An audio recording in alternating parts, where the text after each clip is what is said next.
हर जाती हुकूमत की तरह पीडीएम की हुकूमत ने भी इंतखाबात से कबल मुल्क के खजाने के मुंह खोल दिए हैं। इत्तलात के मुताबिक पूरे साल के लिए मुख्तस 90 अरब में से 41 अरब रुपए मौजूदा हुकूमत खर्च करेगी। गोया 12 अगस्त से पहले सस्टेनेबल डेवलपमेंट गोल्स के तहत अरकान पार्लियामेंट को तकरीबन आधे तरक्याती फंड्स मुहैया कर दिए जाएंगे, जबकि पिछले साल भी इस ज़मीन में 90 अरब रुपए जारी किए गए थे। हुकूमत की जानिब से अरकान पार्लियामेंट के लिए तरक्याती बजट की मद में 61 अरब रुपए की फराहमी के सिलसिले का आगाज़ कर दिया गया है। हुकूमत की जानिब से अरकान पार्लियामेंट को प्रोजेक्ट्स के लिए इक़्तिसाद पर में पैसे रिलीज़ करने का अमल जारी है और इस ज़मन में MNAs को 20 अरब रुपए से ज़ायद जारी किए जा चुके हैं। ज़राए के मुताबिक इस साल अगस्त तक 61 अरब रुपए से ज़ायद की रकम जारी कर दी जाएगी। अगस्त तक 20 अरब रुपए गुज़िश्ता साल के और 41 अरब रवा माली साल जारी होंगे। वज़ारत ख़जाना ने गुज़िश्ता हफ्ते स्कीमों के लिए फ़ंड्स जारी करने की इजाज़त दी थी। फ़ंड्स का इजरा वज़ारत ख़जाना के गुज़िश्ता हफ्ते फाइनल किए गए मेमोरेंडम की बुनियाद पर किया गया और PSDP की मद में 142 अरब 50 करोड़ से ज़ायद की रकम जारी कर दी गई है। दिलचस्प बात यह है कि पिछले माह अखबार एक्सप्रेस ट्रिब्यून ने अपनी खबर में बताया कि इत्तेहादी जमातों खुसूसन जमीयत उलमा इस्लाम हुकूमत पर दबाव डाल रही है कि अगले माली साल के लिए मुजव्वज़ा 950 अरब रुपए का PSDP फंड जल्द जारी कर दिया जाए ताकि वो अपने हलकों में इसे इस्तेमाल कर सकें। अखबार के मुताबिक मीटिंग के दौरान मुतालबा किया गया कि हुकूमत आइंदा माली साल की पहली सहमाही के दौरान सालाना PSDP का 40% जारी करे। उनका मौक़िफ़ था कि इससे वो आम इंतखाबात से कबल बड़े मंसूबे शुरू कर सकेंगे। ताहम सिर्फ एक सहमाही में फ़ंड्स के इतने बड़े हिस्से के मुतालबे की मिसाल नहीं मिलती। आम तौर पर माली साल के पहले 3 महीनों में मजमूई बजट का सिर्फ 7 से 15% ही खर्च होता है। ये सारा मामला क्या है, इस पर हम बात करेंगे। मुदस्सिर अली राना, नुमाइंदा दुनिया न्यूज़ इस्लामाबाद से हमारे साथ मौजूद हैं। मुदस्सिर, बहुत शुक्रिया आपका। मुदस्सिर, इलेक्शन के इनेकाद में से पहले जो तमाम डेवलपमेंट्स हो रही हैं, एक जानिब किफ़ायत शहरी की बातें की जाती हैं और इत्तलात ये हैं कि आवाम पर टैक्सों की भरमार अभी और भी होनी है। दूसरी तरफ पार्लियामेंटेरियंस को भरपूर फंड जारी किए जा रहे हैं। तो असल में शहबाज हुकूमत जो है वो उसने अपनी इलेक्शन मुहिम का आगाज़ कर दिया है और वो इलेक्शन मुहिम अपनी चला रही है। जी शुक्रिया सर। सबसे पहले तो ये देख लें कि पाकिस्तान के पास पैसे नहीं हैं। वैसे तो हुकूमती वज़रा वज़ीर ख़जाना ये कहते हैं कि पैसे नहीं हैं, उसके लिए IMF की शर्त पर सैलरीड पर्सन पर फर्दर टैक्स बढ़ा दिया गया है। IMF के पास जा रहे हैं, दोस्त ममालिक के पास जा रहे हैं डॉलर्स के लिए, पैसों के लिए। लेकिन सर उसके बरक्स आप देख लें कि जैसे ही इलेक्शन करीब आ रहा है और हुकूमत जा रही है, ख़जाने के मुंह खोल दिए गए हैं। वो कैसे कि सर रवा माली साल 2023-24 के लिए SDGs की मद में मजमूई तौर पर 90 अरब रुपए मुख्तस किए गए हैं। गुज़श्ता माली साल के दौरान 70 अरब रुपए मुख्तस किए गए थे और उसको फिर बढ़ाकर 112 अरब रुपए तक ले गए। जब 112 अरब रुपए की अप्रूवल हो गई तो वो सारे पैसे जारी नहीं किए जा सके और उसमें से 20 अरब रुपए बच गए। 20 अरब रुपए बच गए तो उसको रवा माली साल के दौरान इंक्लूड कर लिया गया और मजमूई तौर पर SDGs का बजट हो गया 110 अरब रुपए। हाँ, जो पब्लिक फाइनेंस मैनेजमेंट एक्ट है उसके अकॉर्डिंगली पहली जो रवा माली साल की सहमाही होगी इसमें 15% रकम जारी की जा सकेगी, दूसरी सहमाही के दौरान 20%, तीसरी सहमाही के दौरान 25% और आखिरी जो रवा माली साल की सहमाही होगी उसमें 40% रकम जारी की जा सकेगी।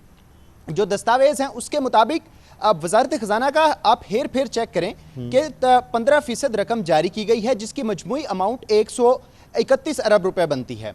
131 अरब रुपए में से अब अगर देख लिया जाए तो जो SDGs है उसके लिए 15% ही रकम बनती है। लेकिन जो वज़ारत ख़जाना ने यहाँ पर दस्तावेज़ की हेर फेर की है और वज़ारत मनसूबाबंदी भी इसमें शामिल है, उन्होंने 61 अरब रुपए MNAs के जो तरक्याती मंसूबे हैं उनके लिए जारी करने की मंजूरी दे दी है।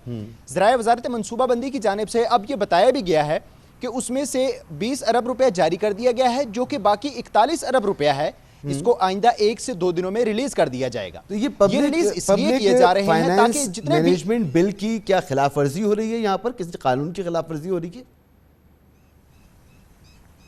सर जो दस्तावेज हैं उसके अकॉर्डिंगली रवा माली साल की पहली सहमाही के दौरान 15% बजट तरक्याती बजट जारी करना था। ठीक है, अब उसका रेशो बनता है 15%। ये तो हम जान गए, मगर जो आप जिसको कह रहे हैं कि हेर फेर है, तो इसमें क्या इस बात का ख्याल नहीं रखा गया कि कानून की कोई खिलाफ वर्जी ना हो? सर ये कानून की खिलाफ वर्जी है वो ऐसे कि 131 अरब रुपए में से जो सारे पैसे ज्यादा बड़ी अमाउंट जारी की गई है वो एसडीजीज के लिए कर दी गई है। 61 अरब रुपए की मंजूरी दे दी गई है। गो के जो 15% है उसके अकॉर्डिंगली ये बहुत कम अमाउंट बनती है, लेकिन 90 अरब रुपए का अगर देख लिया जाए 61 अरब रुपए तो मोर देन 60%। और अगर 110 अरब रुपए का देख लिया जाए और मजमूई तौर पर जो रवां माली साल के 41 अरब रुपए जारी किए गए हैं तो उसका भी वो मोर देन कोई 45% बनता है। यहां पर अगर देख लिया जाए तो बिल्कुल ये खिलाफ कानून वर्जी है। और देखा यह जा रहा है साथ में कि अभी ये जो पैसों की मंजूरी दी गई है इसको फौरी तौर पर एमएनएज की जानिब से हुकूमत की जो इत्तेहादी जमातें हैं उनकी जानिब से ये प्रेशर है कि ये पैसे फौरी तौर पर रिलीज कर दिए जाएं ताकि वो इसे इस्तेमाल करें। ये बताइएगा मुदस्सिर साहब, ये तो समझ में आ गया कि क्या सारा मामला है। ये सारे तरक्याती फंड्स अगर शहबाज हुकूमत जाते जाते सर्व कर जाएगी तो आने वाली निगरान हुकूमत और उसके बाद जो हुकूमत आएगी यानी 1 साल के ये सारे फंड से, तो वो क्या खर्च करेंगे फिर? सर उनके लिए जो बजट बाकी बचा होगा एक माइनर सी अमाउंट वो खर्च कर सकेंगे। अच्छा, और मैं आपको एक बात बता दूं कि पिछले साल का जो बजट था वो था 70 बिलियन का। 70 बिलियन से उसको बढ़ाकर 110 बिलियन से ज्यादा कर दिया गया। अब जिस तरह पिछले साल बढ़ाया गया तो आने वाली हुकूमत को अगर उसने एसडीजीज प्रोग्राम को कंटिन्यू किया और उसको फर्दर जरूरत पड़ी तो इस साल भी इस बात का कभी इम्कान है कि ये 110 अरब रुपए का जो मजमूई तौर पर है, 20 अरब पिछले साल के और 90 अरब रुपए रवां माली साल के, 110 अरब रुपए से ये बजट बढ़ जाएगा। क्योंकि जो एसडीजीज है वो प्योरली एमएनएज की तरक्याती स्कीम में है और एमएनएज का मैंडेट है ये कि जब वो इलेक्शन का कॉन्टेस्ट करते हैं उसमें अपने मंशूर का ऐलान करते हैं, जिसके अकॉर्डिंगली उन्होंने अपने कॉन्स्टिट्यूशन में तरक्याती काम करने होते हैं। उसके लिए जब एमएनएज की जानिब से बजट तलब किया जाता है और जो मुख्तलिफ इत्तेहादी जमातें हुकूमत के साथ खड़ी हैं इस वक्त, उनकी जानिब से बार बार मुतालबा किया जाता है तो इसको बढ़ाए जाने का भी इम्कान है। मगर मुदस्सिर साहब, जो सूरत हाल आप बता रहे हैं और इतने वाज़ेह अंदाज में बता रहे हैं, तो क्या इसका भी इम्कान मौजूद है कि हुकूमत का ये इक़दाम अदालतों में चैलेंज किया हो जाए? सर इस इकदाम को तो अभी देखना होगा कि हुकूमत के बरक्स हुकूमत के खिलाफ कोई भी शख्स इसके लिए अदालतों में जाता है या नहीं, ये तो कहना कबल अज़ वक्त होगा कि कोई इस इकदाम के खिलाफ, जैसा कि ये अपोजिशन पार्टीज हैं, जी बिल्कुल इसका खिलाफ कानून है ये, क्योंकि जो अमाउंट है वो 15% से ज़्यादा नहीं जारी की जा सकती थी। लेकिन अगर देख लिया जाए 61 बिलियन तो सर इसका मजमूई अमाउंट का मोर देन 50% अमाउंट बनती है। ये कैसे पॉसिबल है कि हुकूमत जाते जाते 1 माह के दौरान इसकी अप्रूवल भी कर दे और इसको इंस्टॉलमेंट में जारी करना भी शुरू कर दे? 20 अरब रुपए जारी कर दिया गया है, 2 इंस्टॉलमेंट जो मुझे ज़राए वजारत ख़जाना और वजारत मनसूबाबंदी की जानिब से बताया जा रहा है कि जल्द ही 1 या 2 ट्रांच और होंगी और ये टोटल अमाउंट जारी कर दी जाएगी, सिर्फ और सिर्फ इसलिए कि इलेक्शन से कबल जो हुकूमती और इत्तेहादी हैं उनके जो एमएनएज हैं उनकी तरक्याती जो स्कीमें हैं उनके फीते काटे जा सके और उसके लिए फौरी तौर पर काम का आगाज़ हो सके और रकम जारी कर दी जाए। बहुत बहुत शुक्रिया आपका मुदस्सिर राना साहब, हमारे साथ मौजूद थे, गुफ्तगू आपने सुनी। यहाँ पर एक ब्रेक लेंगे और ब्रेक के बाद बात करेंगे 1.5 महीने से गिरफ्तार साबिक वज़ीर आला पंजाब की 30 रोज़ा नज़रबंदी, 7 मुकदमात में ज़मानत के बावजूद परवेज़ इलाही को रिहाई नहीं मिल सकी और दस्तेराज उनके यानी कामिल अली आगा साहब पुराने ताल्लुकात को पुरानी बातें कहकर टाल चुके हैं। बात करते हैं एक ब्रेक के बाद। 1 जून को गिरफ्तार होने वाले पंजाब के साबिक वज़ीर आला चौधरी परवेज़ इलाही को अदालतों से मुख्तलिफ मुकदमात में यके बाद दीगरे ज़मानतें मिलने के बावजूद रिहाई नसीब नहीं हो रही। अब तक उनकी 7 मुकदमात में ज़मानत हो चुकी मगर आज भी वो जेल में हैं। आज पंजाब हुकूमत ने 3 MPO के तहत परवेज़ इलाही को 1 माह के लिए नज़रबंद करते हुए उनकी हिफाजती ज़मानत के फैसले के खिलाफ अपील भी दायर कर दी, जिस पर लाहौर हाई कोर्ट के 2 रुकनी बेंच ने सिंगल बेंच के फैसले को कलअदम करार दे दिया। लाहौर हाई कोर्ट के सिंगल बेंच ने साबिक वज़ीर आला चौधरी परवेज़ इलाही को खुफिया मुकदमात में गिरफ्तार न करने और दर्ज मुकदमात में हिफाजती ज़मानत देने का हुक्म दिया था। दूसरी जानिब आज ही लाहौर पुलिस की दरख्वास्त पर डिप्टी कमिश्नर ने PTI के सदर चौधरी परवेज़ इलाही को 30 रोज़ के लिए नज़रबंदी के अहकाम जारी कर दिए हैं। आज इस हवाले से केस की समाअत के दौरान परवेज़ इलाही के वकील ने मौक़िफ़ इख्तियार किया कि परवेज़ इलाही के खिलाफ जितने भी मुकदमात थे, सब में जमानत हो चुकी है। बदनीयती की बुनियाद पर परवेज इलाही की नजरबंदी के अहकाम जारी कर दिए गए हैं। उनका कहना था कि 14 जुलाई को ही तमाम मुकदमात की जमानती मचलके जमा कर दिए गए थे। जमानी मचलके जमा होने के बावजूद उन्हें रिहा नहीं किया जा रहा।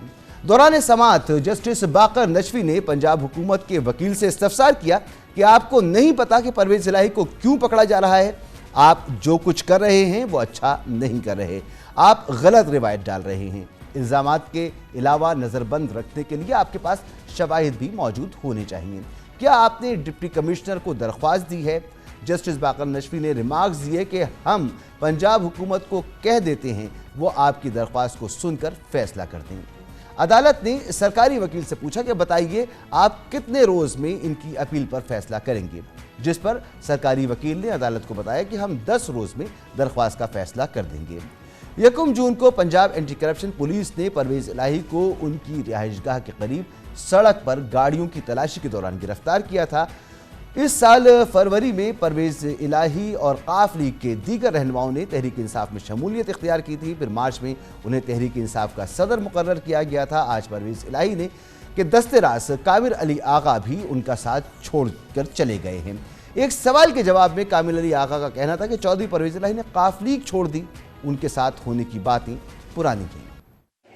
सूरत हाल है और इस पर हम बात करेंगे। हसन रजा हमारे साथ मौजूद हैं, डिप्टी ब्यूरो चीफ दुनिया न्यूज़ लाहौर। बहुत बहुत शुक्रिया हसन आपका वक्त देने के लिए।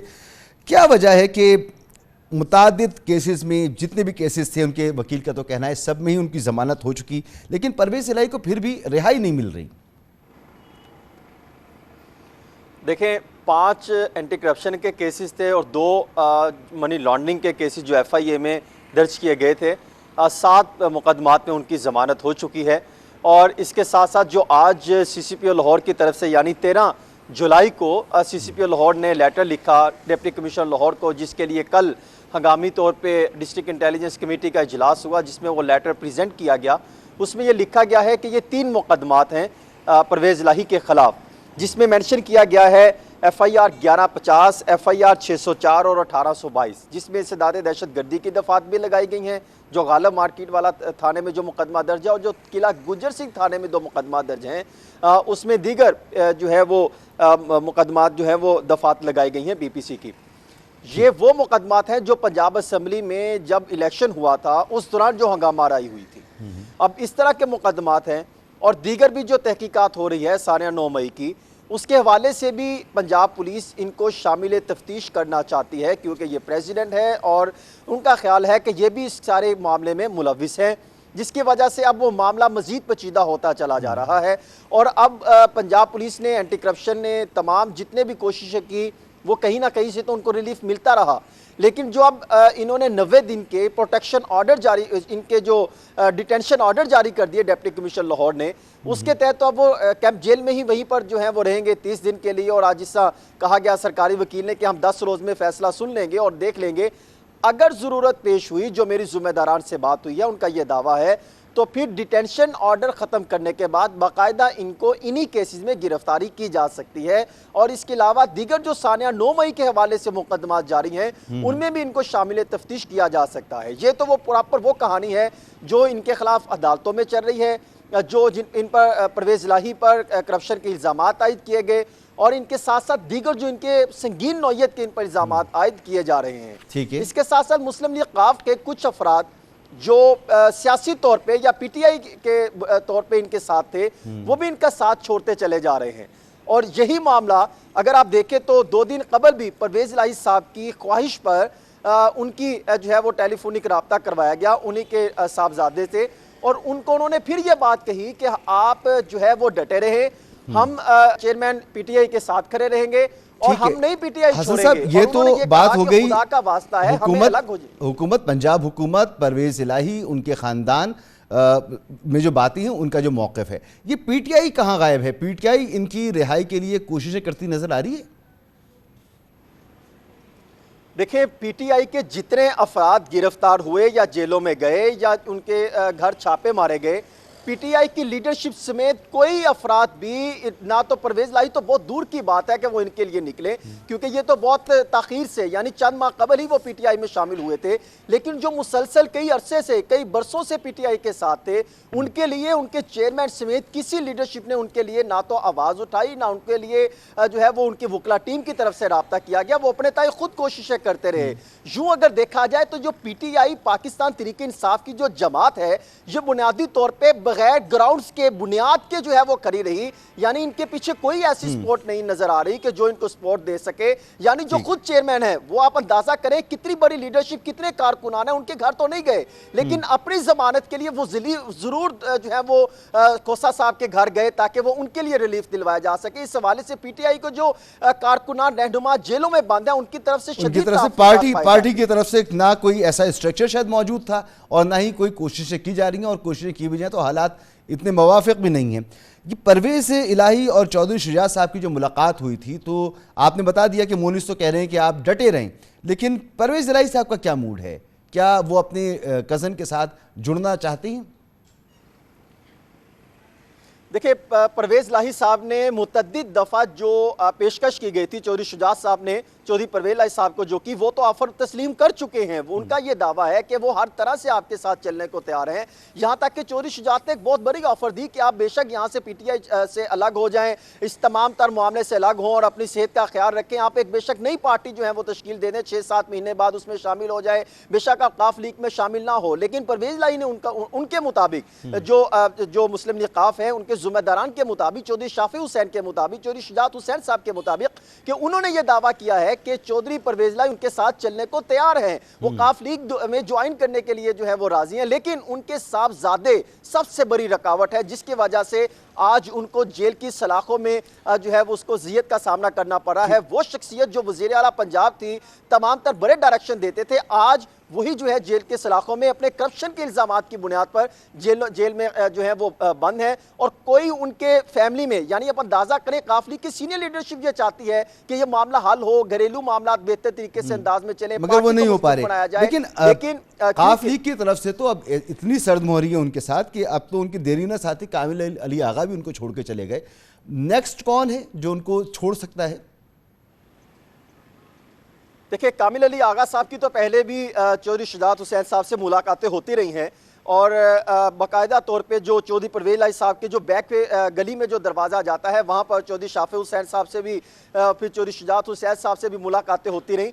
लेकिन ये कहना कि वो इस सारे मामले में चौधरी परवेज लाही को सपोर्ट करते रहे, हाँ, चंद एक खतूत के लिए ज़रूर उनके साथ वो खड़े रहे, लेकिन उनका नुक्ता नज़र चौधरी शुजात हुसैन वाला ही है, उन्हीं को सपोर्ट करते रहे हैं। और चंद एक बाकी जो अफराद जो निचली सतह पर थे, यानी जो गुजरात के कुछ गाँव में, इसी तरह जो अगर जनूबी पंजाब वाली साइड पर चले जाएँ, चंद एक अफराद जो चौधरी परवेज लाही ने अपना ग्रुप बना रखा था कि वो उनको सपोर्ट करेंगे, यानी जब वो वज़ीर आला पंजाब के ओहदे पर फाइज थे, उस वक्त जो उन्होंने एडवाइज़र लगाए, स्पेशल ओहदे बांटे गए, वो सारे अफराद जो हैं वो काफ लीग में जाना चाहते हैं। लेकिन काफ लीग के जो सरबराह हैं वो अब कई अफराद को तस्लीम नहीं करना चाहते कि इन पे बेशुमार किस्म के इल्जामात हैं, इस वजह से वो अपनी पार्टी पर अब ज्यादा फोकस करते हैं। ये बताएं कि परवेज इलाही तो चंद माह के वजीर आला रहे और उन पे करप्शन के इल्जामात, बड़े संगीन इल्जामात और मुसलसल गिरफ्तारियां उनको छूट ही नहीं पा रहे। दूसरी तरफ बुज़दार साहब हैं जो तवील अरसे तक पीटीआई के वजीर आला रहे पंजाब में, करप्शन के इल्जामात उनके ऊपर भी, वो गिरफ्त में नहीं आ पा रहे। देखिए, उस्मान बुज़दार साहब के खिलाफ अरबों रुपए के करप्शन के इल्ज़ामात हैं जो नैब में हैं। बाकायदा नैब ने मुतअद्दिद जगहों पर छापे भी मारे गए, लेकिन वो गिरफ्तारी उनके अमल में नहीं लाई जा सकी। और उनका यह ख्याल है कि उस्मान बुज़दार, क्योंकि टेलीफोनिक की जब लोकेशन ली जाती है तो कभी डेरा गाजी खान के किसी हल्के की निकलती है तो कभी किसी जगह की, लेकिन वो मोबाइल छोड़कर जो इतला सामने आ रही है कि वो किसी और जगह जो है वो फरार हो चुके हैं। अलबत्ता जो बात की जा रही थी कि शायद कोटा में अपने रिश्तेदारों के जो है, हाँ, वहाँ पर वो रिहाइश पजीर हैं, वहाँ पर रहते हैं, वहाँ पर भी जो है चेक किया गया, वहाँ पर भी वो मौजूद नहीं है। उस्मान बुज़दार के खिलाफ संगीन करप्शन के इल्ज़ामात हैं। वो शख्स जो वज़ीर आला जब बना तो चंद एक लाखों की जो है उनके असासे थे, जब वजारत आला से ख़त्म होती है तो अरबों रुपए के करप्शन के जो है वो इल्जामात और उनके एहसास बनते हैं, इस किस्म के मामला सामने आ रहे हैं। तो इस हवाले से वो 13 बार नैब में पेश नहीं हुए। एंटी करप्शन ने मुतअद्दिद दफा बुलाया, बाद एक मकामात पर पेश हुआ, लेकिन बाकी जगहों पर पेश नहीं होते। उनका यह ख्याल है कि अगर ये शख्स भी गिरफ्तार होता है और उनसे तहकीकात की जाती हैं तो करप्शन के अंबार लग जाएंगे। कैसे तकर्रुर तबादले होते थे, कैसे ठेके दिए जाते थे, कैसे जो है वो बंदरबांट की जाती। बहुत शुक्रिया आपका Hasan Raza, deputy bureau chief Lahore, दुनिया न्यूज़ हमारे साथ मौजूद थे। गुफ्तगू आपने सुनी। यहाँ पर लेंगे न्यूज़ ब्रेक, जिसके बाद प्रोग्राम जारी है। चेयरमैन पीटीआई इमरान खान का बयानिया और सानह 9 मई की आंधी तहरीक इंसाफ के तनावर दरख्त को खसोखाशाक की तरह उड़ाए ले जा रही है। चंद माह पहले तक मुल्क की सबसे बड़ी पार्लिमानी कुव्वत पाकिस्तान तहरीक इंसाफ मुसलसल तितर बितर हो रही है। आज पीटीआई के साबिक सूबाई सदर और साबिक वज़ीर दिफा और साबिक वज़ीर आला खैबर पख्तूनख्वा परवेज़ खटक ने पीटीआई पार्लियामेंटेरियंस के नाम से अपनी नई जमात बना ली है। पिछले महीने अरकान असेंबली को उकसाने के इल्ज़ाम में पीटीआई ने परवेज़ खटक को शो कॉज नोटिस जारी किया था और 5 दिन कबल उनकी बुनियादी रुकनियत खारिज कर दी गई थी, जिसका नहले पे दहला जवाब आज परवेज़ खटक ने अपनी अलहदा पार्टी बनाकर उसका ऐलान करके दिया। साबिक वज़ीर आला KP महमूद खान, साबिक रुकन कौमी असम्बली शौकत अली और साबिक वज़ीर इश्तियाक अमर भी नई जमात में शामिल हो चुके हैं, जबकि परवेज़ खटक का दावा है कि पीटीआई के 57 साबिक MPAs और MNAs उनसे राब्ते में हैं। खबरें हैं कि पीटीआई दौरे हुकूमत में सेनेट इंतखाबात में वफादारियाँ तब्दील करने वाले 20 साबिक अरकान सूबाई असम्बली ने भी परवेज़ खटक से रुजू कर लिया है। 1.5 माह कबल पंजाब में पीटीआई के साबिक रहनुमा जहांगीर खान तरीन की सरबराही में इस्तेहकाम पाकिस्तान पार्टी ने जन्म लिया, जिसमें अलीम खान, मुराद रास और हाशिम डोगर समेत पीटीआई दौर के साबिक वज़रा शामिल थे। आज परवेज़ खटक की जानिब से नई सियासी जमात बनाने पर मीडिया ने जब पीटीआई का मौक़िफ़ जानने के लिए साबिक स्पीकर कौमी असम्बली असद कैसर से सवाल किया तो उन्होंने बहुत मोहतात रद्द-ए-अमल दिया। अजब इत्तेफाक है कि तहरीक इंसाफ ने 2013 में इक़्तिदार की सियासत का आगाज़ खैबर पख्तूनख्वा से किया और अब खैबर पख्तूनख्वा में ही पीटीआई के हिस्से बखरे हो चुके हैं और इसके कलीदी किरदार कोई और नहीं बल्कि परवेज़ खटक हैं, जो पीटीआई दौरे हुकूमत में पहले वज़ीर आला खैबर पख्तूनख्वा और फिर वज़ीर दिफा रहे और उनके भाई लियाकत खटक ने सूबाई वजारत संभाली। उनके दामाद इमरान खटक रुकन कौमी असम्बली रहे। उनकी भाभी नफीसा खटक और भांजी साजिदा जुल्फ़िकार मखसूस नशिस्तों पर MNA रहीं। उनका एक बेटा इब्राहिम खटक रुकन असम्बली रहा और दूसरा बेटा इसाक खटक डिस्ट्रिक्ट काउंसलर रहा। भतीजा अहद खटक तहसील नाजिम फाइज रहा। हद तो यह है कि पीटीआई दौरे हुकूमत में परवेज़ खटक के ड्राइवर की बीवी सोमी फलक नाज खैबर पख्तूनख्वा असम्बली की रुकन थी। गोया पीटीआई के दर्जन भर से जायद ओहदेदार तो परवेज़ खटक के अहलो अयाल में ही शामिल थे। परवेज़ खटक माजी में दावा कर चुके हैं कि वो जिसका साथ छोड़ देते हैं वो सिफर हो जाता है। उनका कहना था कि उनके बगैर पीटीआई के और इमरान खान की सूबे में हुकूमत नहीं चल सकती। आज पीटीआई पार्लियामेंटेरियंस ने अपने पहले एलामिये में करार दिया कि नई पार्टी का क़याम सानह 9 मई पर पीटीआई के अंदर इख्तलाफात और एहतजाज की सूरत हाल में सामने आया। एलामिये में कहा गया कि पीटीआई पार्लियामेंटेरियंस में शामिल तमाम सियासी रहनुमा चेयरमैन पीटीआई को सानह 9 मई का जिम्मेदार करार दे रहे हैं। एलामिये में कहा गया कि चेयरमैन पीटीआई के मुल्क दुश्मन एजेंडे को अवाम बल्कि उनकी अपनी पार्टी की क़यादत ने भी मुस्तरद कर दिया है। आज पार्टी के क़याम का ऐलान करते हुए परवेज़ खटक ने सवाल उठाया कि तहरीक इंसाफ ने मुल्क में इलेक्शन के 3-4 मौक़े क्यों ज़ाया किए, क्या वजूहात थी कि इलेक्शन कबूल नहीं किया गया। बहुत अहम बात यह है कि खैबर पख्तूनख्वा के अवाम 1988 यानी पिछले 35 साल के दौरान सूबे में पीपल्स पार्टी, इस्लामी जमहूरी इत्तेहाद, मुस्लिम लीग नून, मुत्तहदा मजलिस अमल, अवामी नेशनल पार्टी और तहरीक इंसाफ को आजमा चुके हैं। KP वालों ने 2013 के बाद 2018 में मुसलसल दूसरी बार पीटीआई को आजमाया, लेकिन मौजूदा सियासी मंजरनामे में खैबर पख्तूनख्वा में किसी एक सियासी जमात के बजाय मखलूत हुकूमत बनने के इम्कानात देखे जा रहे हैं। देखना होगा कि परवेज़ खटक की नई जमात सूबे में हुकूमत साजी में क्या किरदार अदा कर सकती है, और इस सिलसिले में हम बात करेंगे, एक्सपर्ट ओपिनियन जानेंगे। अमजद अजीज़ मलिक साहब हमारे साथ मौजूद हैं, सीनियर सहाफ़ी और तजज़ियाकार, और जनाब जाहिद हुसैन साहब सीनियर एनालिस्ट हमारे साथ मौजूद हैं। आप दोनों मेहमानों का बहुत शुक्रिया। अमजद साहब, सबसे पहले आप फरमाइएगा कि परवेज़ खटक साहब की ये नई पार्टी PTI पार्लियामेंटेरियंस, ये PTI के लिए कितना बड़ा डेंट साबित होगी खैबर पख्तूनख्वा में? सबसे पहले तो बहुत शुक्रिया, और आपने बड़ी तफसील के साथ उन तमाम हालात व वाक़यात का ज़िक्र कर दिया जो रुनुमा हुए इस सूबे में और इस पार्टी के बनने तक। जहाँ तक सवाल है कि किस कदर धचका है ये पाकिस्तान तहरीक इंसाफ के लिए, पाकिस्तान तहरीक इंसाफ पार्लियामेंटेरियंस, मैं ज़ाती ख्याल में ये समझता हूँ कि जितने भी लोग आए हैं यकीनी तौर पे इनका वोट बैंक तो था, लेकिन हमें ये बात भी याद रखने की ज़रूरत है कि ये वोट बैंक उनके सरबराह की वजह से था, और अक्सर व बेशतर इन तमाम अरकान असम्बली का ये मानना था कि उन्हें वोट किसी और की वजह से मिलते हैं, शायद उन्हें अपनी वजह से वोट नहीं मिलते। अगर मैं ये भी जिक्र कर दूं कि आज सबसे बड़ा जो अपसेट कह लें या जो सबसे बड़ा सरप्राइज़ था वो महमूद ख़ान का था। महमूद ख़ान का आना और इस पार्टी को ज्वाइन करना, इस ग्रुप को ज्वाइन करना, वो समझ से बालातर है इस वक्त तक। अगरचे इस बारे में कई वजाहतें बाद में आएंगी और कई बातें सामने आएंगी कि क्या हकीकी तौर पे वो इस पार्टी के साथ, इस ग्रुप के साथ रहेंगे या फिर कामयाबी हासिल करने के बाद फिर अपने सरबराह को ज्वाइन करेंगे। ये सवालात हैं जिसके जवाब बाद में मिलेंगे, लेकिन बहुत बड़ा सरप्राइज़ था महमूद ख़ान का।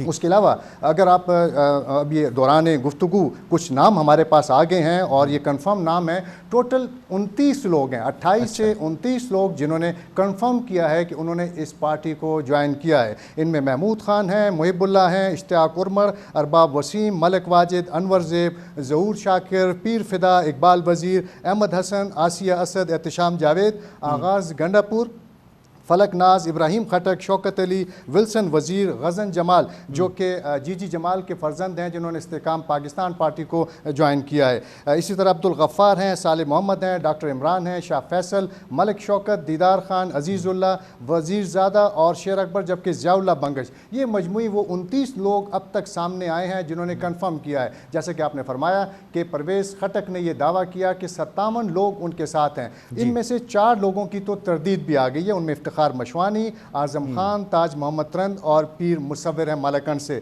मजमूई तौर पर एक वज़ीर आला, और अगर परवेज़ खटक को भी मिला लेते हैं तो 2 साबिक़ वज़राए आला पाकिस्तान तहरीक इंसाफ के, 6 वज़रा और फिर जो बात पहले से पहले कई वज़रा मुशीर भी रहे वो, और 5 अरकान साबिक़ कौमी असम्बली ने इस पार्टी को ज्वाइन किया है। तो यकीनी तौर पे ये धचका कहा जा सकता है। किस हद तक है इसके आफ्टर शॉक्स जो हैं उसका अभी थोड़े दिनों के बाद पता चलेगा, जब ये लोग अपने हलकों में जाएंगे और इनके हलकों से इनकी पार्टी के लोग अपनी राय का इजहार करेंगे, तो मैं समझता हूँ कि तब हकीकी तस्वीर सामने आएगी। ठीक, जाहिद हुसैन साहब आप फरमाइएगा कि एक जमात का टूटना जमहूरियत के लिए कितने दूररस नताइज रखता है, और ये जो टूट फूट जिसका जिक्र अभी हम कर रहे हैं इस पर भी मैं आपसे पूछता हूँ। पहले तो मुझे ये बताएं कि ये जो टूट फूट है बड़ी सियासी जमातों की, इसके नताइज कितने दूररस होंगे?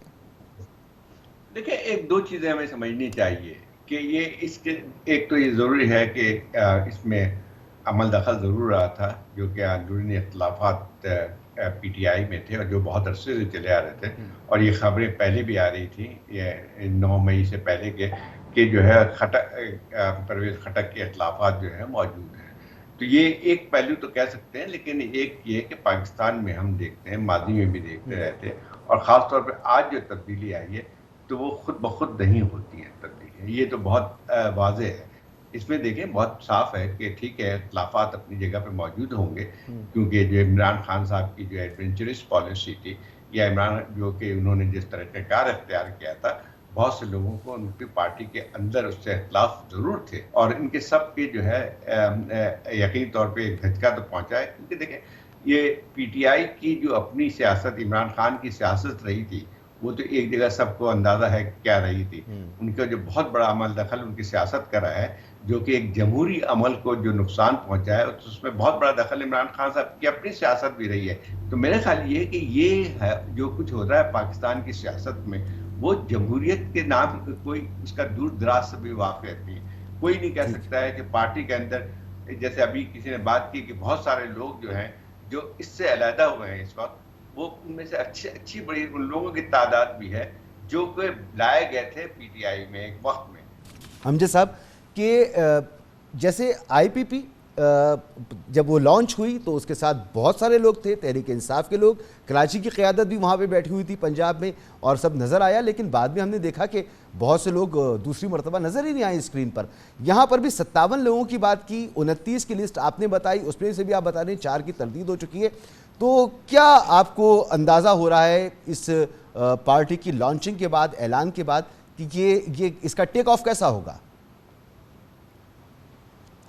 बिल्कुल जाहिद साहब ने दुरुस्त फरमाया कि देखिए, परवेज़ खटक भी तो जिस छतरी के नीचे 2013 में वज़ीर आला बने थे, उसी छतरी के नीचे आज उन्होंने प्रेस कॉन्फ्रेंस की। लेकिन देखिए, जो बज़ाहिर मैं इस सारी सूरत हाल को देख रहा था, जिन लोगों ने पार्लियामेंटेरियंस को ज्वाइन किया है, मुझे नहीं लगता कि परवेज़ खटक अपने हलके में इस मर्तबा कामयाबी हासिल कर सकें। ये मेरी अपनी ज़ाती राय है। और इससे पहले भी हमने सुना, वो कहते तो हैं, अभी आपने उनका एक पश्तो में बड़ा ज़बरदस्त उनके एक जलसा सुनाया कि मेरे बग़ैर इमरान खान जो है वो तो चल ही नहीं सकता। लेकिन मुझे ये यकीन है, और जब ज़ाती किस्म की जब ये मीटिंग्स होती थी ना जी, तो उनमें खटक साहब कहा करते थे कि ये सारे वोट जो हैं ये इमरान खान के हैं, लिहाजा मगर अमजद साहब ज़रा ये मुझे बताइएगा, हमें रखना पड़ेगा जी, मुझे ये बताइएगा कि ये एक अलग बात है कि वो जीत सकेंगे या नहीं जीत सकेंगे। उनकी प्रेजेंस, उनकी जीत को इंश्योर करने के लिए बाद में तो कोशिशें हो सकती हैं। तहरीक इंसाफ 2018 के इलेक्शन से बहुत सी जगहों पर नहीं जीत रही थी, लेकिन फिर जीत गई। तो एक प्रेजेंस मौजूद है जो एंटी पीटीआई है, और वो इलेक्शन लड़ रही होगी, तो वो जीत भी सकती है, जिस तरह के इलेक्शन होते हैं पाकिस्तान में। नहीं, बिल्कुल आप बिल्कुल इस देखिए, इससे तो कोई इनकार ही नहीं है। जिसने जीतना होगा वो जीतेगा, जिसको सामने लाना होगा वो सामने आएगा, इसमें तो कोई दो राय नहीं है। लेकिन अब मैं बात कर रहा था कि परवेज़ खटक की तो खैर मुश्किल होगा, लेकिन आप देखिए महमूद खान, उन्होंने वज़ीर आला होते हुए अपने इलाके के लिए काम भी किए, और वो बड़ी खामोशी से इस पार्टी में शामिल भी हो गए। मैंने जैसे पहले कहा कि सरप्राइज़ है, तो महमूद खान जीत सकते हैं। इस तरह बहुत कम लोग ऐसे हैं जिनका जो ज़ाती वोट बैंक है वो ज़्यादा है, लिहाजा उनसे तो कामयाबी की तवक्को की जा सकती है। लेकिन मैंने ये भी कहा कि देखिए, आने वाले दिनों में भले सारे लोग भी वोट पोल कर दें, वो डब्बा ही खाली निकलेगा तो फिर क्या होगा। लेकिन हम किसी और सिस्टम की तरफ नहीं जाते हैं या किसी और पेशन गोई की तरफ नहीं जाते। सिर्फ कहने का मकसद ये कि बुनियादी तौर पे हमें पाकिस्तान की जो सियासी सूरत हाल है उसको बेहतरी की जानिब ले जाने की ज़रूरत है। इस किस्म के ग्रुप बनते रहेंगे, सियासी फिर 4-5 साल की हुकूमत होगी, 4 साल की हुकूमत होगी, फिर इसी तरह के इख्तलाफात पैदा होते रहेंगे। मैं ज़ाती ख्याल में मेरा जायद साहब के साथ बड़ा इत्तफाक करूँगा कि हमें इस किस्म की सूरत हाल से अब खुद को निकालने की ज़रूरत है। ठीक है जायद साहब, ये जैसे मैंने प्रेजेंस की बात की, पंजाब में एक सेटअप है, एक अब हमें केपी में नज़र आ रहा है। ये बताइएगा कि क्या सिंध में भी आप तवक्को करते हैं कि ऐसा कोई सेटअप होगा, या सिंध आपको नज़र आ रहा है कि यहाँ पर जो स्पेस था वो MQM और पाकिस्तान पीपल्स पार्टी ने एक्वायर कर लिया है, और यहाँ की जो लीडरशिप थी वो हमें IPP के साथ नज़र आई। तो कराची में ऐसी सूरत हाल आपको नज़र नहीं आ रही आने वाले वक्त में? देखिए, एक बहुत फ़र्क है पंजाब के अंदर और KP के अंदर जो PTI का रहा है, उसमें यकीनी बात यह है कि उनमें अक्सरियत ऐसे लोगों की थी जो लाई भी गई थी, और कुछ लोग जो है या जेन्युइनली इस पार्टी के साथ भी थे, उनकी उस पर इत्तफाक करते थे। और ये हकीकत है, जो भी कह लें आप, इमरान खान की सियासत से इख्तलाफ कर सकते हैं, लेकिन एक उनका अपना जो है एक जिसको कहते हैं कि फॉलोइंग मौजूद थी, बड़ी फॉलोइंग है, और अभी भी है, ख़त्म नहीं हुई उसको। लेकिन देखें, इसी तरह पंजाब के अंदर जो लोग टूटे हैं, उनमें देख लें जरा कौन लोग हैं। वही लोग हैं जिनको लाया भी गया था एक ज़माने में PTI की हुकूमत बनाने में। बहुत बड़ी तादाद थी, जो कि आपको याद होगा कि जब हुकूमत बननी थी तो जहांगीर तरीन साहब का जहाज़ चला था, अब जहांगीर तरीन साहब का जहाज़ दूसरी तरफ चल रहा है। तो ये सियासत तो रही यहाँ पे है। लेकिन कराची की सूरत हाल बहुत, सिंध में तो खैर PTI का कोई उस तरह का वजूद नहीं है, लेकिन इस कराची की हद तक है, सॉरी मतलब अर्बन सिंध में है मौजूद। लेकिन मसला ये है कि जिसमें अगर देखा जाए तो आपको उनके नाम तक, मैं देख रहा था 14 के करीब नेशनल असेंबली में जीते थे जो PTI के उस ज़माने में, तो उसमें से अक्सरियत का कहीं पहले नाम भी आपने नहीं सुना होगा। चंद एक के अलावा जो है आपको कि सियासत में उनका वजूद भी नहीं था। और अभी भी जो बहुत से लोग जो है मतलब जितने लोग भी जो छोड़ के गए भी हैं, तो वो उस उनका एक बहुत बड़ा पहले भी सवाल पैदा होता था, क्या वो जीते अपनी बलबूते पे थे, पार्टी की बलबूते पे थे। तो ये हमेशा पाकिस्तानी सियासत में एक अजीब सा रहा है। तो उनकी तो कोई हैसियत नहीं है। मैं ख्याल कराची में जो छोड़ के गए हैं, ना ही कोई पीटीआई का उस लिहाज से वजूद भी आपको नजर नहीं आता था। बहुत सारे एक पर्सनल इमरान खान की सपोर्ट जरूर थी, बिल्कुल थी, लेकिन जो लोग छोड़ के गए उनकी अपनी हैसियत में ख्याल 5 वोटों की भी नहीं है। उनको जब जीते थे तो वो खुद भी एक बात का इजहार करते थे कि उनको खुद भी पता नहीं था कि जीत कैसे गए। हो सकता है कि पार्टी के नाम से भी वोट मिले होंगे, उनको यकीनन मिले थे।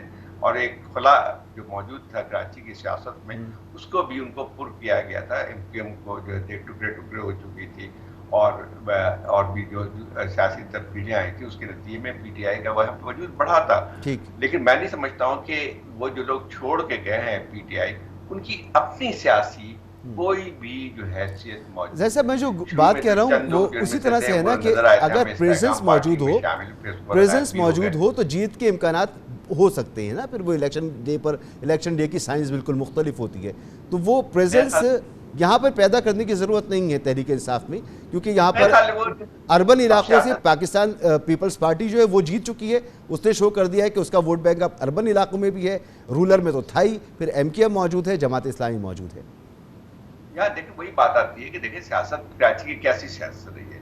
आपको खुद अंदाजा होना चाहिए कि जो है जो पिछले इलेक्शन हुए थे, आप मुझे बताइए कितने एमक्यूएम के कितने हिस्से बखरे कर दिए गए थे, हो गए थे, और कितने लोग लड़ रहे थे। तो एक लिहाज से जो है एक कंटेनमेंट की पॉलिसी उस वक्त एमक्यूएम के मुताबिक थी। तो एक लिहाज से कराची की सियासत जो इलेक्शन हुए थे उसकी अक्कासी नहीं करती थी।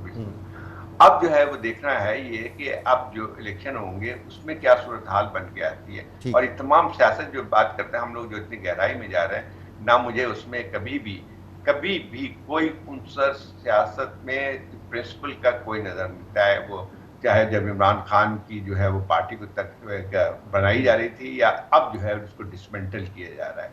अमजद साहब, जो लोग परवेज़ खटक साहब के साथ आए हैं, गो कि आपने फरमाया कि आप दावे से कह रहे हैं कि परवेज़ खटक साहब इस दफ़ा अपने हलके से जीत जाएं तो बड़ी बात होगी। बाकी जो लोग आ रहे हैं उनकी अपने हलकों में क्या पोजीशन है, ये लोग कितने स्ट्रांग हैं? अभी आपने 29 लोगों का जिक्र किया है, इम्कान है कि मज़ीद लोग इसमें बढ़ जाएं और इस पार्टी को, इस नौमौलूद पार्टी को मज़ीद तक़वियत मिल जाए। देखिए, जहाँ तक पाकिस्तान तहरीक इंसाफ के इलेक्शंस का ताल्लुक़ है जो 2013 में खैबर पख्तूनख्वा में हुए, आपने अपने इब्तदाई में बिल्कुल दुरुस्त कहा कि यहाँ पे मुख्तलिफ़ पार्टियों ने हुकूमत की, उनके वज़राए आला रहे। मैं उसको थोड़ा से दूसरे ज़ाविये से देखता हूँ। मैं ये कहता हूँ कि खैबर पख्तूनख्वा हमेशा सियासत के मैदान में एक तजर्बागाह रही और इस तजर्बागाह को इस्तेमाल किया जाता रहा। हमारे वोटर्स ने हमेशा बड़े इंसाफ से काम लिया। खैबर पख्तूनख्वा के जो वोटर्स हैं वो बड़े बाशऊर हैं। उन्होंने तब्दीलियों के लिए मुख्तलिफ़ पार्टियों को वोट दिए और उसके बाद इस सूबे में जो तब्दीलियाँ आई हैं वो इस वक्त मैं बयान नहीं कर सकता कि हम तरक्की के हवाले से कहाँ पे हैं, हमारी मुश्किलात क्या हैं, बेरोज़गारी का क्या आलम है, और बेशुमार इन चीज़ों को अगर आप छोड़ दें। जहाँ तक इन लोगों का ताल्लुक़ है, मैं समझता हूँ कि इनका वोट बैंक ज़ाती तौर पे इतना ज़्यादा नहीं है। आप जो बार बार जिस की तरफ इशारा दिला रहे थे कि प्रेजेंस जो है वो परवेज़ खटक की यकीनी तौर पे किसी हद तक फ़ायदा मंद ज़रूर होगी। अगर ये 5 से 7 सीटें भी लेने में कामयाब हो जाते हैं तो 140-45 के ईवान में खैबर पख्तूनख्वा में ये अहमियत का हामिल होगा। और आप देखिए कि कोई भी पार्टी इस बार खैबर पख्तूनख्वा में वाज़ेह अक्सरियत हासिल नहीं कर पाएगी। अगरचे अगर आप मुख्तलिफ़ ज़ावियों से देखें और मुख्तलिफ़ अंदाज़े लगाएँ तो शायद हमें नज़र आए कि जमीयत उलमा इस्लाम टॉप पे हो, उसके साथ पाकिस्तान मुस्लिम लीग और Awami National Party, Pakistan Peoples Party, ये सब जमातें अगर इत्तफ़ाक़ इनमें बरकरार रहता है और इलेक्शन के बाद ये इत्तेहाद की तरफ जाती हैं तो यकीनी तौर पर ये सारी मखलूत हुकूमत होगी। उसमें परवेज़ खटक अपना हिस्सा ज़रूर ले सकेंगे। इससे पहले वो पीपल्स पार्टी में थे, तब भी वजीर रहे, उसके बाद आपने जिक्र नहीं किया तहरीक इंसाफ का अपकमिंग इलेक्शन में।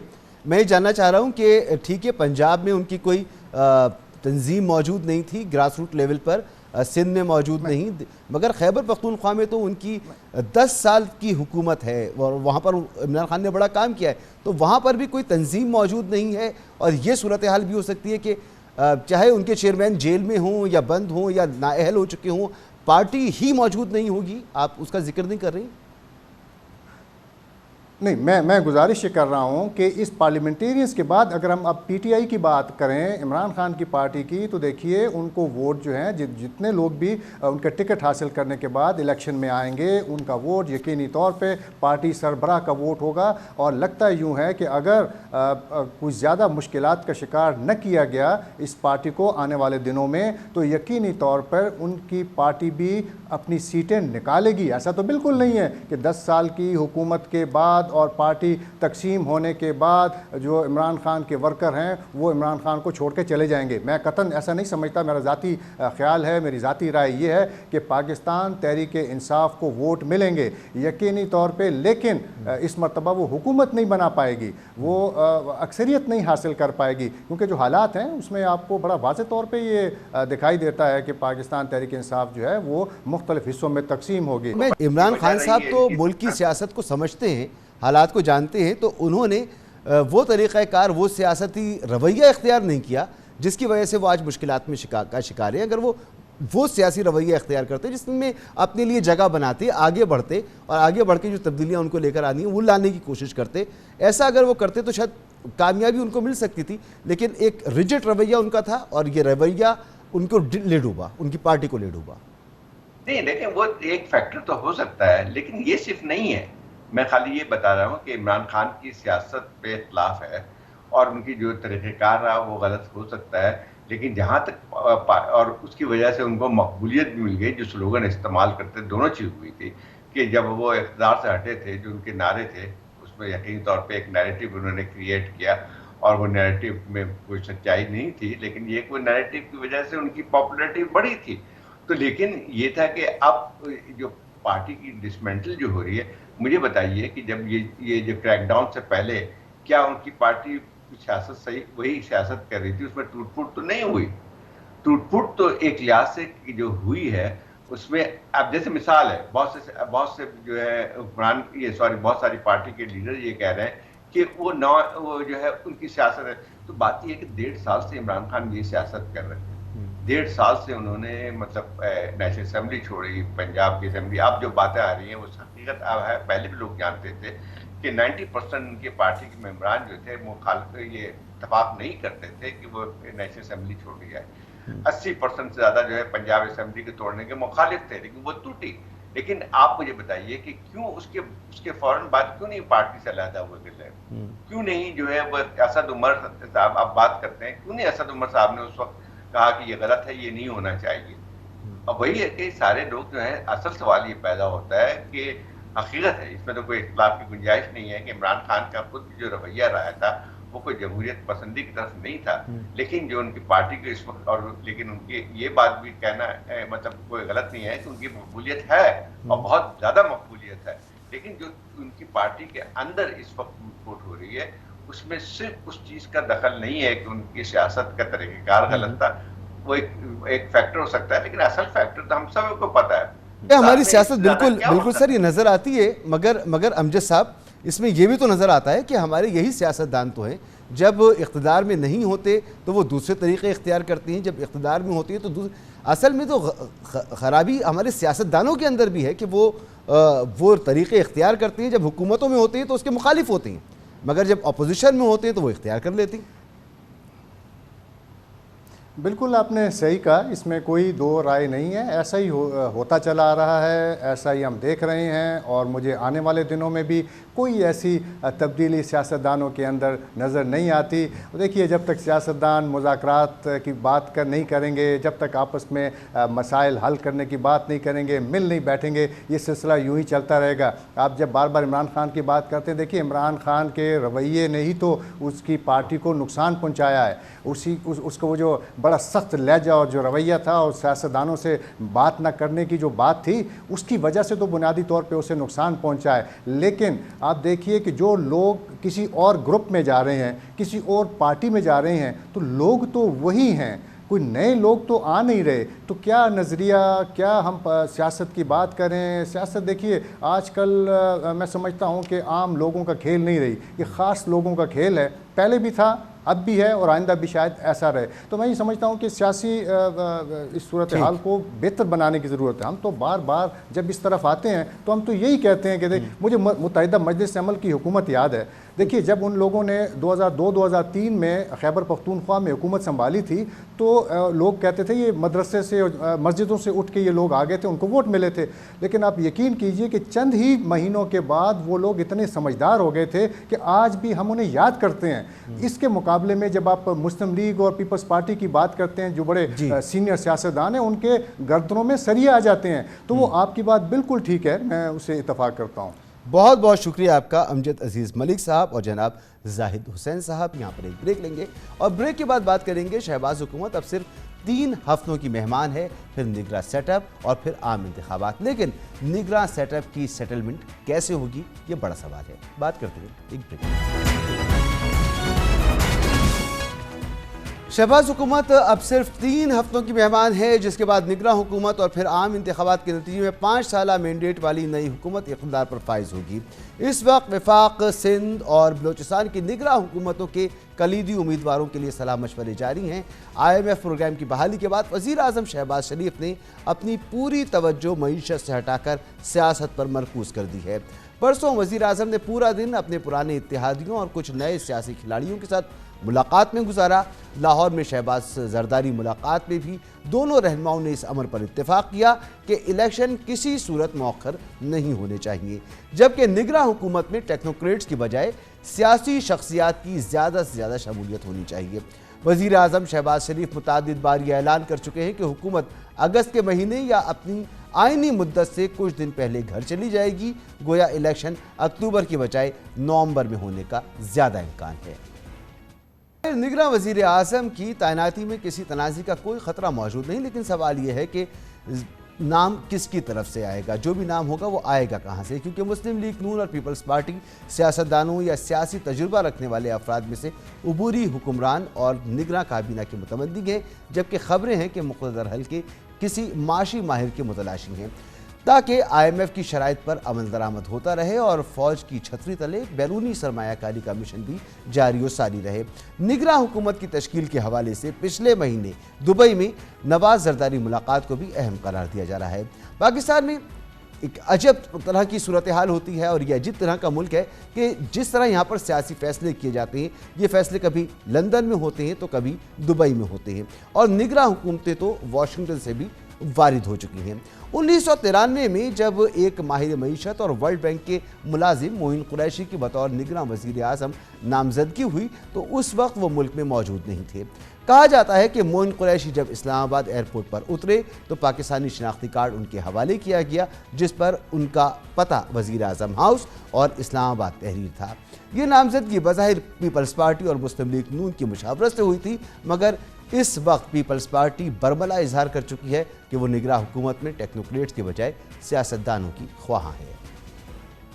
वज़ीर आज़म, वज़राए आला और अरकान काबीना में कौन कौन शामिल होगा, इसकी वजाहत अब 3 हफ्तों की बात है, जबकि इस वक्त मुल्क की असल ज़रूरत मुकम्मल अवामी एतमाद की हामिल एक मुंतखब और मजबूत 5 साला हुकूमत है। इस तमाम सूरत हाल पर हम बात करेंगे। हमारे साथ मौजूद हैं जनाब मज़हर अब्बास साहब, सीनियर सहाफ़ी और सीनियर तजज़ियाकार। मज़हर साहब बहुत बहुत शुक्रिया वक्त देने के लिए। मज़हर साहब, उसूली तौर पर तो निगरां वज़ीर आज़म का इंतखाब लीडर ऑफ द अपोजिशन और लीडर ऑफ द हाउस को मिल के करना चाहिए। इस मामले को इतना अहम और इतना मौजूए बहस इस वक्त बनाए जाने की, और ये है बहस, तो इसकी वजह क्या आपको मालूम होती है? फैसले कहाँ हो रहे हैं, इस हवाले से इबाहम है, कौन कर रहा है, इस बारे में इबाहम है, क्यों है ऐसा? शुक्रिया मसूद। देखिए, बहुत सीधी सी बात है कि जो आज कायरा साहब ने तजवीज़ पेश की है, इसके बारे में कुछ खबरें आई भी थी कि शायद पीपल्स पार्टी की तरफ से बाज़ाब्ता तौर पे मियां नवाज़ शरीफ से जब जरदारी साहब की दुबई में मुलाकात हुई थी तो उसमें इस हवाले से बात भी हुई थी और पीपल्स पार्टी ने इस ख्वाहिश का इज़हार किया था कि कोई सियासतदान हो, जबकि हमने ये पहली मर्तबा है कि इस तरह की बात आई है। क्योंकि माजी में जो निगरां वज़ीर आज़म भी रहे हैं, वज़ीर आला भी रहे हैं निगरां, और अब भी जो पंजाब में निगरां वज़ीर आला हैं और जो खैबर पख्तूनख्वा में निगरां गवर्नर हैं या दूसरे लोग हैं, वो महज सियासी लोग तो नहीं हैं। गवर्नर तो ज़रूर सियासी हैं, लेकिन वज़ीर आला तो सियासी नहीं हैं, यहाँ भी हमने देखा। तो इसमें हर्ज कोई नहीं है, आइडियली उनकी बात बिल्कुल ठीक है, होना ऐसा चाहिए। सवाल ये है कि उस पॉलिटिशियन का पहली बात ये कि वो मैन ऑफ इंटेग्रिटी हो, उसका किसी सियासी जमात की तरफ झुकाव ना हो, उसके ऊपर इत्तेफाक राय हो, उसके नाम के ऊपर इत्तेफाक राय हो। देखिए, जब हम लीडर ऑफ द हाउस कहते हैं तो वो सिर्फ़ एक पार्टी का लीडर नहीं होता, वो पूरे हाउस का लीडर होता है। इसी तरह जब हम लीडर ऑफ द ऑपोजिशन किसी को कहते हैं तो वो किसी एक जमात का लीडर ऑफ द ऑपोजिशन नहीं होता, वो तमाम जमातें जो असेंबली में हैं उनका लीडर ऑफ द ऑपोजिशन होता है। तो अब देखना ये है कि ऐसी क्या वजह है कि ऑल ऑफ अ सडन ये बात आई है कि पॉलिटिशियन होना चाहिए। क्या किसी तरफ से ये दबाव है कि किसी माहिर इक़्तिसादियात को जो है वो प्राइम मिनिस्टर बनाने की बाज़गश्त है? जहाँ तक मेरी इत्तला है, हफीज़ शेख साहब का नाम जब आया था तो हफीज़ शेख साहब ने शायद जो है थोड़ा सा रिलक्टेंट थे, क्योंकि अपनी तबीयत की वजह से, गालिबन उनकी तबीयत नासाज है, जो मैंने सुना है, हो सकता है गलत हो। तो एक तरफ तो ये है, और शायद थोड़ा सा पीडीएम के अंदर ये कहीं ना कहीं सेंस ऑफ इनसिक्योरिटी है कि अगर कोई इक़्तिसादियात पर मबनी टीम जो है वो केयरटेकर बनाई जाती है तो उसमें कहीं ऐसा ना हो कि ये टेन्योर किसी ना किसी हवाले से लंबा कर दिया जाए। इसलिए शायद ये बात जो है वो छेड़ी गई है कि वो पॉलिटिशियन हो। अब देखना ये कि पॉलिटिशियन के लिए नाम क्या आते हैं। जाहिर है उसका झुकाव ना गवर्नमेंट की तरफ होना चाहिए, गवर्नमेंट की इत्तेहादियों की तरफ होना चाहिए, ना अपोजिशन की तरफ होना चाहिए। तो ऐसी कौन सी सियासी शख्सियत है जिनको आप लेकर आएंगे कि जिस पर जो है इस तरह की उंगली हैं? हमारे यहाँ जो है इंटेग्रिटी वाले पॉलिटिशियंस हैं हमारे यहाँ। असल चीज़ पॉलिटिशियंस, जजेस, ब्यूरोक्रेट उसकी नहीं है। असल चीज़ ये है कि जो भी हो वो इंटेग्रिटी वाला शख्स हो, बिल्कुल दुरुस्त, उसके बारे में बाय एंड लार्ज जो है कोई भी तनाज़ा ना हो, मुतनाज़ा शख्सियत ना हो, और लोग उसको कदर की निगाह से देखें। ऐसे शख्स को अगर आप वज़ीर आज़म बनाएंगे तो उसका ताल्लुक़ किसी शोबे से भी हो, और टू बी वेरी ऑनेस्ट मैं बिल्कुल भी नहीं समझता कि सहाफ़त से किसी भी सहाफ़त से के शोबे से किसी भी जर्नलिस्ट को ना वज़ीर आज़म के लिए कंसीडर करना चाहिए, ना वज़ीरों के लिए कंसीडर करना चाहिए, ना उनको अपने आप को इसके लिए लॉबिंग करनी चाहिए। ठीक सर, अब एक तरफ बात हो रही है कि वज़ीर आज़म होना चाहिए जिसका माशी बैकग्राउंड हो, एक तरफ बात हो रही है कि सियासी बैकग्राउंड का हामिल शख्सियत होनी चाहिए। प्रेवेल क्या चीज़ आपको करती नज़र आ रही है? देखिए, कोई कंसेंसस तो हो जाएगा। शायद जो लोग जो शायद क़ुव्वतें ये चाह रही हैं कि चूँकि अभी IMF के साथ आपका हुआ है, तो अगर एक अच्छी इक़्तिसादी टीम होगी तो इन 3 महीनों में कुछ मेजर इकनॉमिक रिफॉर्म्स जो है वो कर जाएगी, ताकि जो आने वाली मुंतखब हुकूमत हो उसको एक ट्रांजिशन मिले। और IMF भी इस मामले में कि एक ऐसी इंटरम सेटअप अगर होगा जो इकोनॉमिस्ट पर मुश्तमिल होगा, उनके साथ शायद वो ज़्यादा कंफर्टेबल हों कि उनकी चीज़ें जो हैं एग्जीक्यूट होती नज़र आएँ, क्योंकि ज़ाहिर है उनका मुआहिदा जो हुआ है उसमें ये तो नहीं है कि इंटरम सेटअप में जो है वो IMF की चीज़ों को भुला दिया जाएगा। ठीक, तो गालिबन शायद कहीं ना कहीं ये थिंकिंग है कि किसी इकोनॉमिस्ट को लाया जाए ताकि अब वो IMF का जो प्रोग्राम है ठीक, वो मुतासर ना हो। सर, ये जो निगरां हुकूमतें अगर इत्तेफाक राय से बनती हैं तो इलेक्शन भी आपको इफ़ाम तफ़हीम और इत्तेफाक राय से होता हुआ नज़र आएगा? हम देखेंगे ऐसा कि इलेक्शन के नताइज पर पाकिस्तान पीपल्स पार्टी और नून लीग ख़ास तौर पर इनको कोई एतराज़ नहीं होगा? देखिए, उनसे ज़्यादा जो उनको भी एतराज़ नहीं होना चाहिए, और PTI बहरहाल एक बड़ी सियासी जमात है, और सबसे ज़्यादा इस वक्त जो वो अपने आप को मुश्किल में महसूस कर रहे हैं और सबसे ज़्यादा मुश्किल में हैं भी। पहली चीज़ ये कि अगर आपने इत्तेफाक राय बनाना है कि इलेक्शंस जो हैं स्मूथली हों, तो ज़ाहिर है उसके लिए आपको एक सियासी जमातों को एक ज़ाब्ता अखलाक बनाना पड़ेगा। क्या जो इस वक्त तहरीक इंसाफ की ग्रीवेंसेस हैं वो दूर कर पाएगी मौजूदा हुकूमत या निगरां हुकूमत, ये भी एक बड़ा सवाल है। तो निगरां जो सेटअप आएगा वो ज़्यादा बेहतर पोजीशन में होगा एक इत्तेफाक राय पैदा करने की, क्योंकि एक टेंशन है मुस्लिम लीग नून के, पीपल्स पार्टी और PTI के दरमियान एक टेंशन है। तो इत्तेफाक राय के लिए अगर इलेक्शन के लिए कोई इत्तेफाक राय होता है तो उसके लिए आपको माहौल साजगार बनाना पड़ेगा। माहौल साजगार आप इसी सूरत में बना सकते हैं कि किसी पार्टी को, ठीक है, जरा मजहर साहब, निगरां हुकूमत का दौरानिया आपको कितना नजर आ रहा है और इलेक्शन जो है अपनी आईनी मुद्दत पे होते नजर आ रहे हैं? क्योंकि आपने कहा कि ज़्यादा इम्कान यह है कि कोई माशी माहिर या मईशत का बैकग्राउंड रखने वाला शख्स जो है वो वजारत उज़्मा संभाले। देखिए, एक थिंकिंग ज़रूर है कि इलेक्शन को मार्च तक या उससे भी कुछ आगे ले जाया जाए, लेकिन वो जाहिर है वो आईनी रास्ता नहीं होगा। वो नज़रिया ज़रूरत का रास्ता तो हो सकता है, लेकिन वो एक आईनी रास्ता नहीं होगा। अब उसके लिए कौन सा एक जवाज़ है जो पैदा किया जा सकता है इलेक्शन को आगे बढ़ाने के लिए, वो जो हमें बज़ाहिर नज़र आता है कि कहीं ना कहीं मरदमशुमारी का मसला जो है वो ज़्यादा ज़ोरों से सर ना उठाए और उसकी बुनियाद पर यह ना कहा जाए, और कोई ज़ाहिर सुप्रीम कोर्ट में मरदमशुमारी के हवाले से पिटीशन ज़ेर समाअत भी हैं। ठीक है, तो वहाँ से शायद एक अगर कोई हम कहें कि उसकी बुनियाद पे कोई चीज़ आ सकती है तो आ सकती है, अदरवाइज़ बहुत मुश्किल है। हालांकि पंजाब और KP में जो कुछ हुआ वो पाकिस्तान की सियासी तारीख़ में पहली मरतबा हुआ है कि कोई निगरान सेटअप जो इतना प्रोलॉन्ग हुआ प्रोलॉन्ग कर गया। बिल्कुल, तो अगर उस तरह की कोई चीज़ होती है। मदर साहब, इलेक्शन का इनेकाद, क्या ये चेयरमैन तहरीक इंसाफ के सियासी मुस्तकबिल और मियाँ नवाज शरीफ साहब जो कि कायद हैं मुस्लिम लीग उनकी वापसी के साथ अगर हम इसको जोड़ के देखें तो ये कितना अहम फैक्टर होगा? देखिए, नवाज शरीफ साहब की वापसी तो वो उनके ऊपर डिपेंड करता है। वो अपनी भाई की हुकूमत में नहीं आ पाए, और जाहिर है क्योंकि उनके भाई की हुकूमत 12 अगस्त को ख़त्म हो रही है, तो ये तो बात तय है कि 12 अगस्त से पहले तो मियाँ साहब नहीं आ रहे। तो अगर 12 अगस्त से पहले नहीं आ रहे तो ये एक तारीख़ी चीज़ होगी कि मियाँ नवाज शरीफ अपने भाई की, अपनी पार्टी की, अपने इत्तेहादियों की हुकूमत में जो 15 से 16 माह थी उसमें वो वापस नहीं आए।